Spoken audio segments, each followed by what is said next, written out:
Sharma from Suresh Kanagiyar University, and the subject is plant pathology. In the previous class, we were talk about different types of plant pathogen, those cause the diseases in the plants.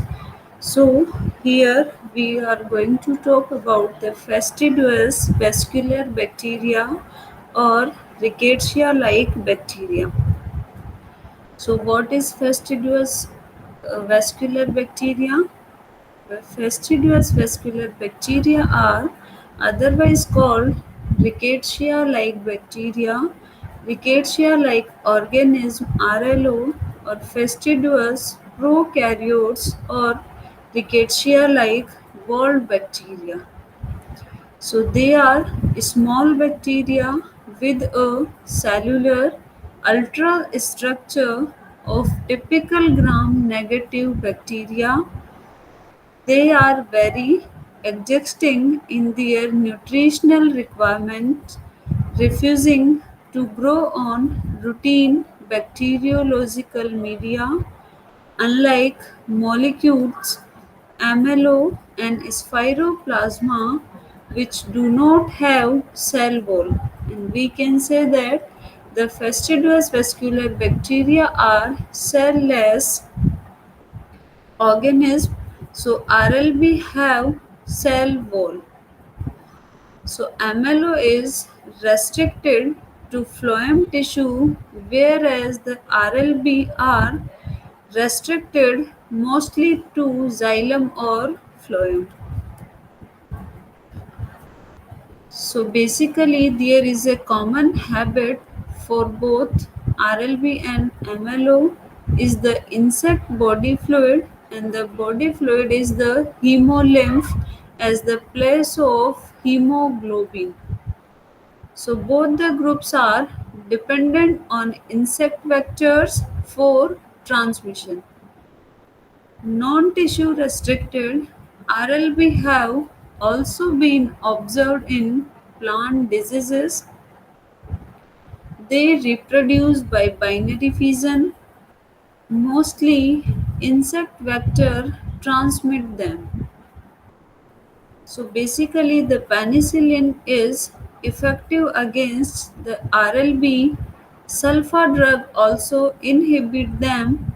So the RLB can be divided into three groups. So three group are like xylem limited, phloem limited, or non-tissue restricted RLB. Basically, according to the name, like xylem limited, phloem limited, or restricted. So first one is xylem limited RLB. So in general, xylem limited gram-negative bacteria have elongated cells of 0.2 to 0.5 into 1 to 4 micron size. So the cells usually have wall-defined cell wall and plasma membrane. Both are triple layered in structure. The wall are rigid or ribbed due to periodic infolding of the outer membrane of the wall. So basically the width of the ridges is about 45 to 75 nm. In culture, the cells of Pierce disease of grapevine and almond leaf scrotch are non-motile, gram-negative, oxidase negative, and catalase positive. So they are susceptible to tetracycline but not to penicillin. Susceptible, that means whenever we will give the treatment of tetracycline, then it will be infect the growth of the RLB, and we can say that we can treat the particular xylem limited RLB by the tetracycline, because these will be show the sensitivity against the tetracycline.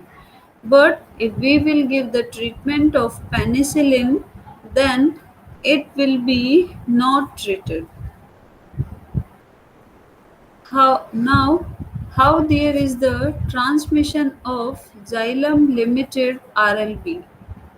So mostly through xylem feeding insects, safe transmission and transmission through vegetative propagation have been reported. So the insect vector belong to sharp shooter leafhoppers and spittlebug or frog hoppers. So these are the insect vector which will be transmit the particular bacteria from one place to another place. So the RLB are not pathogenic to the vector, like it will be doesn't cause any disease in the particular vector, those are transmitting the RLB. So there is a disease, Pierce disease of grapevine is spread by Homa lacidisca. So there is no incubation period in the body of the vector and infectivity is lost after the molting. Molting, that means whenever it will be comes out from their shell or from their cover, so this process will be called the molting. So there is no incubation period in the body of the vector, and we can say that the particular which will be uh, the RLB which doesn't cause any kind of pathogenic effect in the body of the vector. So this is because the RLB accumulate only in the salivary rings where they appear to attach in a polar orientation. So the transmission is accomplished by aggregation of the bacteria into the xylem stream. So, like these are the disease symptom, and in another diagram you can see in the vector of the RLB. After that, another one is phloem limited RLB. So phloem limited RLB first recognized by D. Leafley and J. M. Bove in 1970. 12 phloem restricted RLB have been identified. So the RLB have not been cultured in vitro, and Koch postulates proved, therefore not much is known about their nature. So, like about their taxonomy and their serological relationship. So, there is no much knowledge about phloem limited RLB as compared to xylem limited RLB. So, there are some examples of phloem limited RLB includes like citrus greening, clover club leaf, we can also call CCL, white clover disease, clover raguse, leaf curl, potato leaflet stunt, little leaf of sida, and stunning of dodder. So these all are the diseases in which the phloem limited RLB is included, or we can say that there are different kinds of disease which caused by the phloem limited RLB. Now, what are the symptoms of the disease which caused by the RLB? So symptoms like stunning, yellowing of young leaves, variances of floral parts, premature death of the entire plant. Like if this disease or the pathogen which will be infected in the young leaves or in the young plant, then it can cause the premature death of the plant because it will be directly affect the phloem. That means it can also block or there is the diversion of the way of water transportation will be changed. So the structure, like they are mostly rigid, rods and gram negative and sensitive to penicillin. So the cells measure 0.2 to 0.5 into 1.022 μm and are bound by a double membrane or a cell wall and cytoplasmic membrane. So how there is the transmission of phloem limited RLB. So the transmission is by leaf of a dodder and grafting. So citrus greening is transmitted by a citrus physalia and by vegetative propagation. So the clover club leaf multiplies in its vector. So the vector retains infectivity throughout its life cycle and the RLB is transversely transmitted. And third category is non-tissue restricted RLB. So they are also found in parenchyma and meristematic cells of yellows of grapevine, chlorosis, and aspermi of wheat, apple proliferation, carrot proliferation, and necrosis of grapevine. So basically, a yellow of grapevine is transmitted by a nematode, and the name of the nematode is Ziphinema index. Or basically, there is not much known is about RLB of these diseases. After that, we are going to start about binomial system of nomenclature. So basically, there are some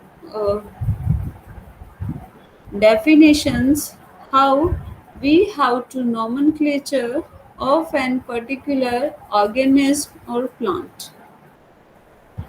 So first is taxonomy. So what is the taxonomy?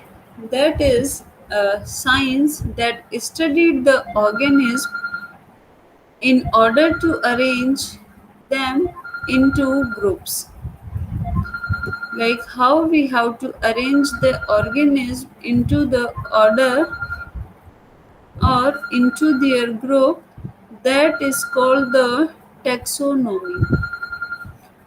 Organisms with similar properties are grouped together. After that, identification. Identification means process of characterizing organism, like how we have to characterize the organism, that is called the identification.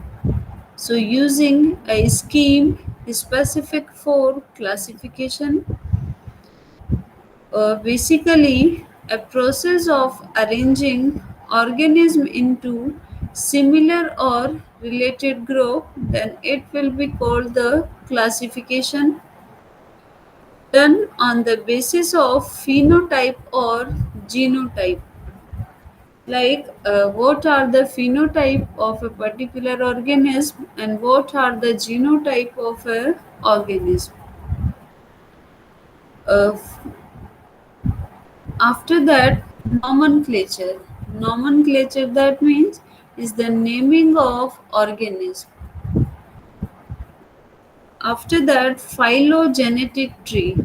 So phylogenetic tree or evolutionary tree. So a branching diagram of tree showing the infrared evolutionary relationship amongst various biological species or other entities based upon similarities and differences in their physical or genetic characteristics. So, on the basis of their similarities or differences, this type of like what are their physical or genetic characteristics, so these all things which will be shows their phylogenetic or evolutionary relationship. Okay, like how much similarities the organism have or how much differences they have. So both classification and nomenclature, which are governed by International Code of Botanical Nomenclature, in order to devise a stable method of naming various taxa. So as per binomial nomenclature, genus and species represent the name of an organism. So the binomial, when written, should be undetermined or italicized when it will be printed. Like whenever there is the in any hard copy, whenever we will write the name of the particular organism, then it should be write or written in the Italian or it should be underlined. So first letter of the genus, it should be capital and is commonly a noun, while species is often as adjective. For example, for binomial can be cited as like kingdom is fungi, division is Eumycota, subdivision Basidiomycotina, then their class is Telomycetes, then family Pucciniaceae, genus Puccinia, and species Gramineus.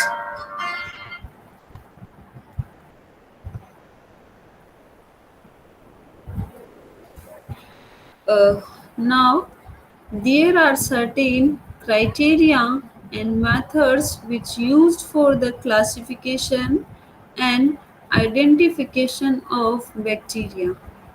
So basically, there are some criteria and methods. So on the basis of the morphological characters, the classification is not done, but we can identify. Differential staining, we can classify and also identify. Biochemical testing, then no classification will be there, but identification is there. Serology, classification is not there, but identification is there. Phase typing, classification is not there, but identification is there. So, there are certain criteria or methods used for the classification or identification of bacteria. So, here, first of all, we have to isolate, like here, you can see in the diagram. So, this is a plate or culture plate from where first of all we have to isolate the particular organism or the bacteria, and then we are just preparing the culture, and after that inoculated. After inoculation, we will incubate and read out. Incubate for their growth and then read.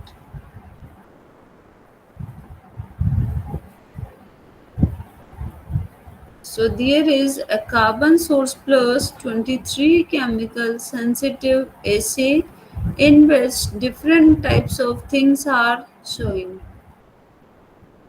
Like these molecules are the sugar molecule, hexose phosphate, amino acids, hexose acid, carboxylic acid. reducing power, lactic acid, NaCl, acidic pH, etc.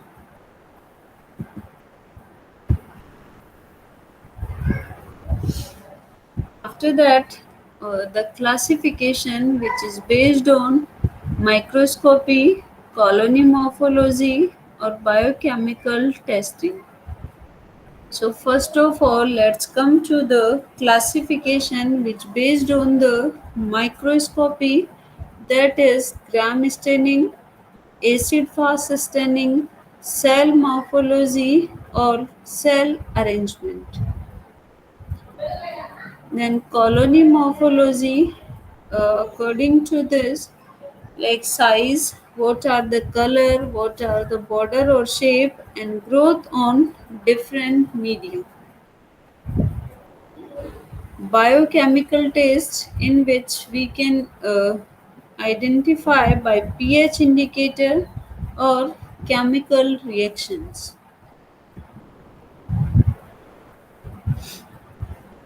So there is a Burgess Manual of Systemic Bacteriology. So we can say that prokaryotic organisms are that in which the nucleus is primitive type and nuclear material is not enclosed within the nuclear membrane. So the bacteria are placed in the kingdom prokaryote because of the prokaryotic cellular organization of the membrane. So the however extremely diverse group of microorganisms differing in morphological, physiological, and ecological properties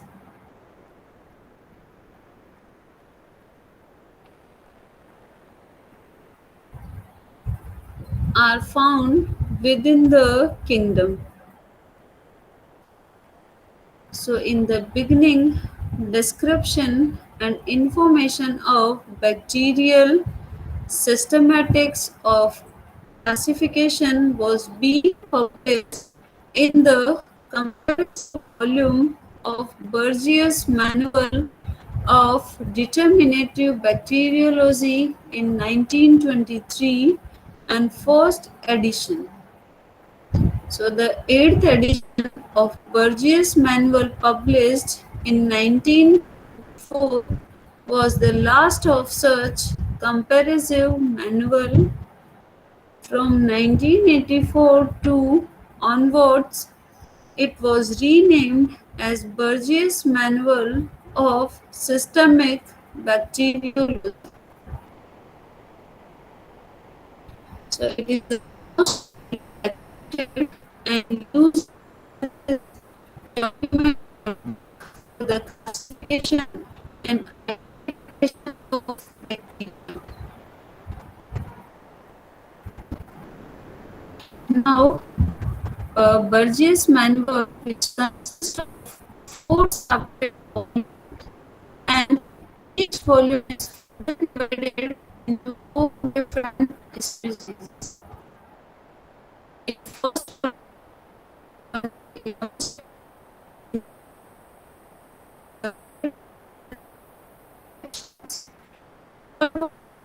into 25 sections, and in fourth volume 26 to 33 sections. So this is classification of prokaryotes significance in agriculture or allied field given in Burgess Manual subscription or Manual of Systematic Bacteriology.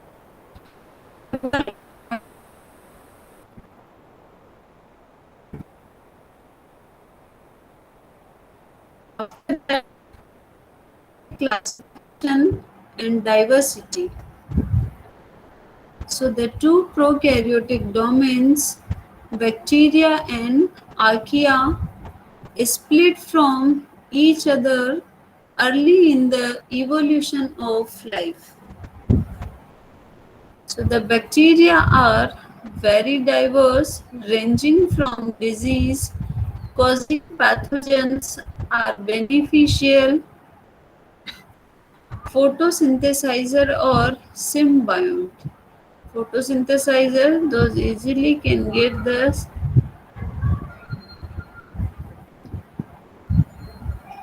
so the causing pathogens to beneficial photosynthesizing and symbionts. So archaea are also diverse, but none are pathogenic and many live in extreme environments. So a DNA sequencing approach is there. It is called the metagenomics. Lets scientists identify new species of bacteria and archaea, including ones that can't be.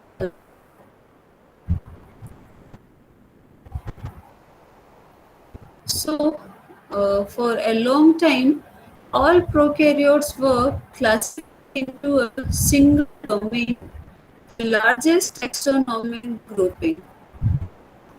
However, marked by microbiologists, that was the part whose in the 19th century the prokaryotes are divided into two distinct lineages or lines of descent like archaea and bacteria. So today, these groups are considered to form two out of three domains of life. So the third domain, eukarya, includes all eukaryotes such as plants, animals, and fungi. So basically, since splitting off from one another millions of years ago, both bacteria and archaea have split off into many groups and species. Now comes to the bacteria. So domain bacteria contain five major groups, that is proteobacteria, then another one is chlamydias, third one spirochetes, fourth one cyanobacteria, and last is gram positive or gram negative bacteria.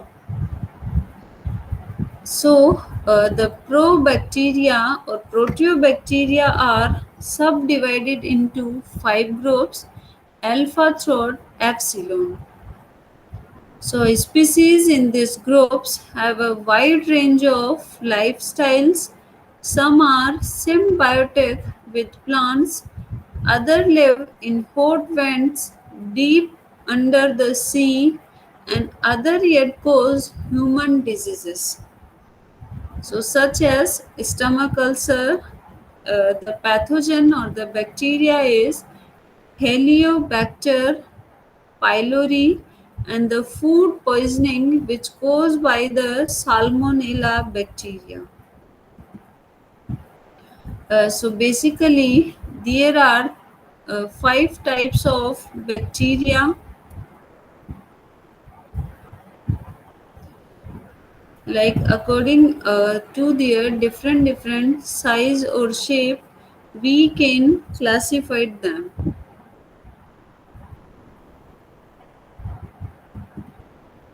So the other four major groups of bacteria are similarly diverse.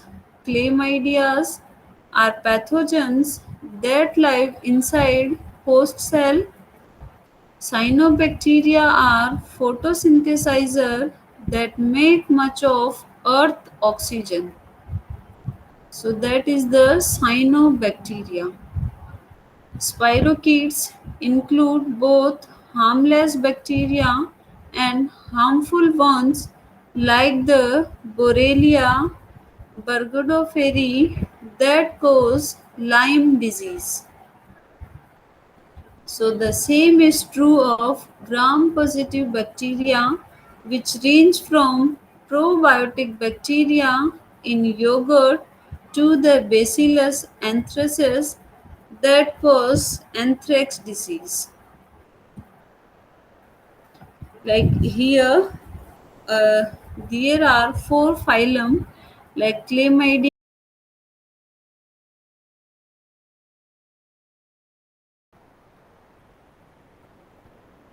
Archaea. Intriguingly, so far, no archaea that are human pathogens have yet been discovered. Archaea do live in our bodies and those of animals, for instance, in the gut, but all of them seem to be harmless or beneficial. Although there are hypotheses, no one yet knows exactly why archaea are all friendly, why no disease causing species have evolved. So many extremophile species are also there that live in much more inhospitable places like volcano rocks, springs, undersea hot vents, and very salty water like the Dead Sea.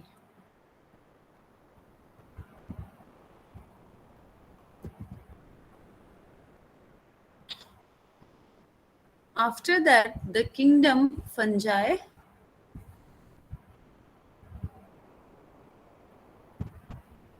So general characters of fungi are like fungi are the eukaryotic, achlorophyllous, and unicellular or multicellular organisms which may reproduce by fungi. It is called mycology. Italian botanist P. A. Micheli, which proposed fungi from spores, father of mycology. So all are eukaryotic, possess membrane-bound nuclei that contain chromosomes and a range of membrane-bound cytoplasmic organelles like mitochondria, vacuoles, or endoplasmic reticulum. So most are filamentous, composed of individual microscopic filaments that is called hyphae, which exhibit the apical growth and which to form a network of hyphae that is called a mycelium. So some are unicellular, for example, yeast, and the protoplasm of a hypha or cell is surrounded by a rigid wall composed primarily of chitin and glucans, although the walls of some species contain cellulose. So many reproduce both sexually and asexually. Both sexual and asexual reproduction often result in the production of spores.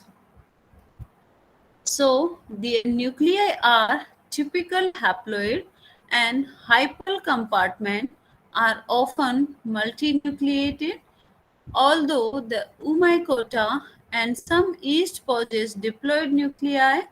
All are chlorophyllous, so the lack of chlorophyll pigment.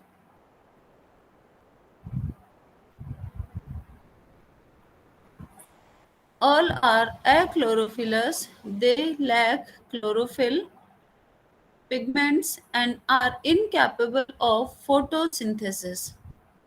So all are chemoheterotropic or chemoorganotropic. That means they utilize pre-existing organic sources of carbon in their environment and the energy from chemical.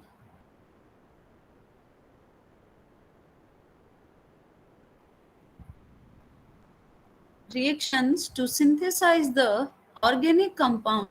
So they require for growth and energy.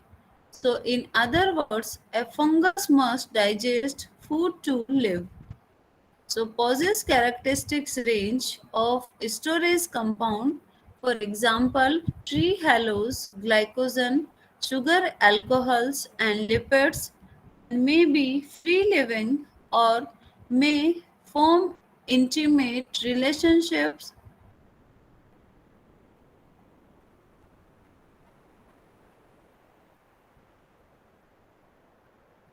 So possess characteristics range of storage compound.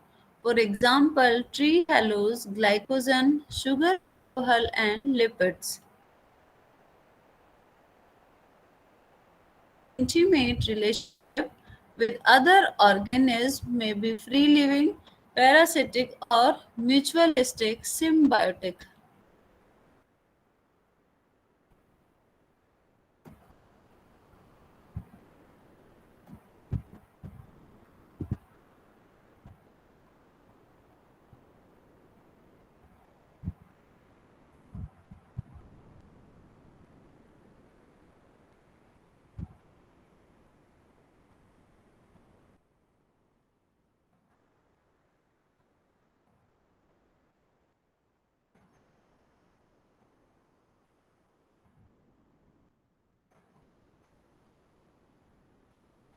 Now, about the bacteria.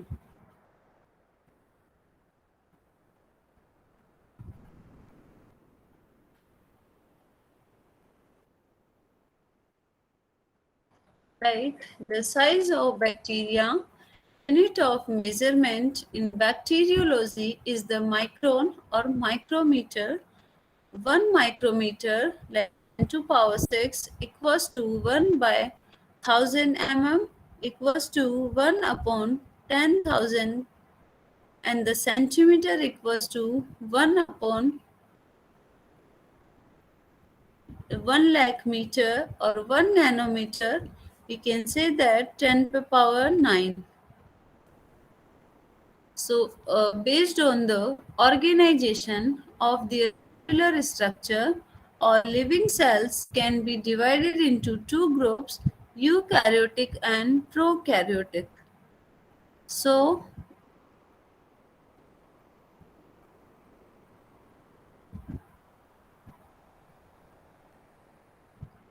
based on the organization of their cellular structure, all living cells can be divided into two groups, eukaryotic and prokaryotic. Eukaryotic cell types like animals, plant, fungi, and protozoans, and prokaryotic cell types are like bacteria. So first is the prokaryotic cells. Prokaryotes are molecules surrounded by a membrane and cell wall, so they lack a true nucleus and don't have membrane bound organelles like mitochondria, etc.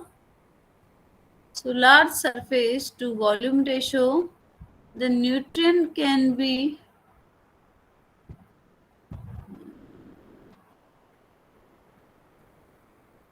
large surface to volume ratio, like nutrients can easily and rapidly reach any part of the cell's interior. Like that is the structure of prokaryotic cell, in which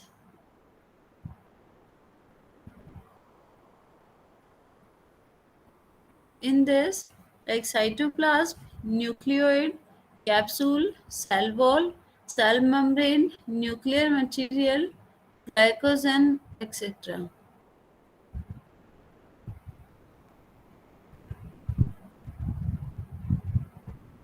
And another is the flagellum.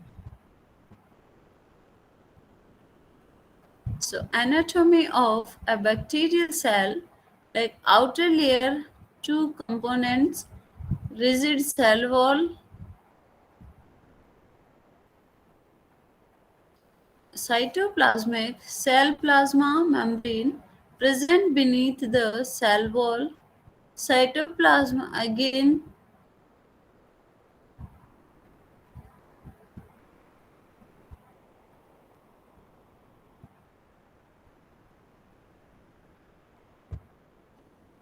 cytoplasm like cytoplasmic inclusions ribosome, mesosome, genetic material, and the additional structure like capsule, flagella, fimbriae, and spores. Structure and function of cell component. So first is the cell wall. So the outermost layer encloses cytoplasm like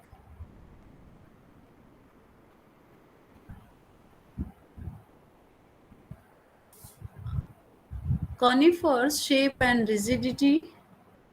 Then next 10 to 25 nanometer thick, and the third is the composed of peptidoglycan. Cell wall, like chemical nature of the cell wall helps to divide bacteria into two broad groups, gram positive and gram negative.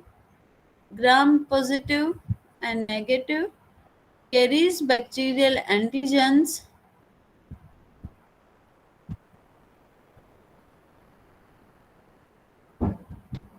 There are the carries bacterial antigens important in virulence and immunity, like gram negative cell wall has.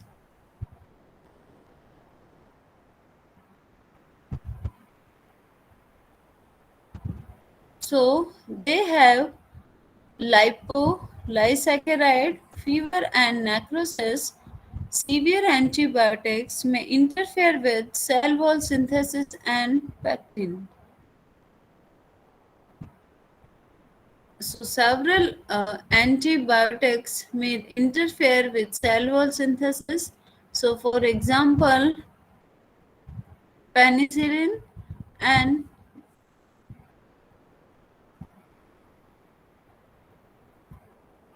the gram-positive cell wall is composed of a thick, multi-layer peptidoglycan beneath peptidoglycan sheath outside the cytoplasmic membrane.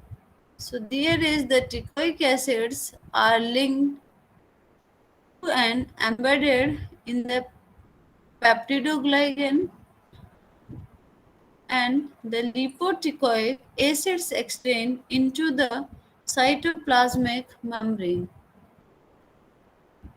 Bacteria and archaea, so primarily reproduce using binary fission.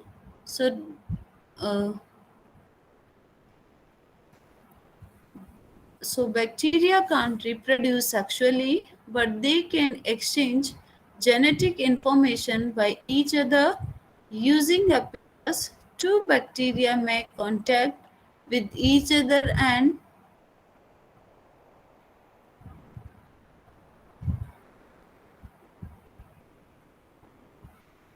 so using a pillars, two bacteria make contact with each other and they can exchange their genetic material. This is called the conjugation.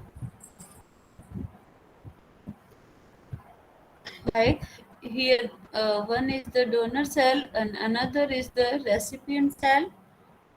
So there will be formation of a pilus in which the chromosome DNA is present and the F plasmid is also present. So after that, through the pilus, both the cells like donor and recipient both will be comes closer and they will be make the contact with each other. So after making the contact, both will be fused. So the genetic material which will be transferred into the recipient cell.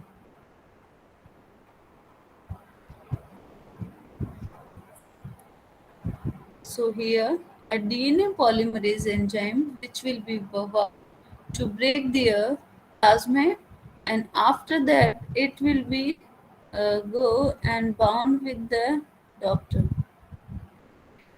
So there is the F plasmid, both are the F plasmid.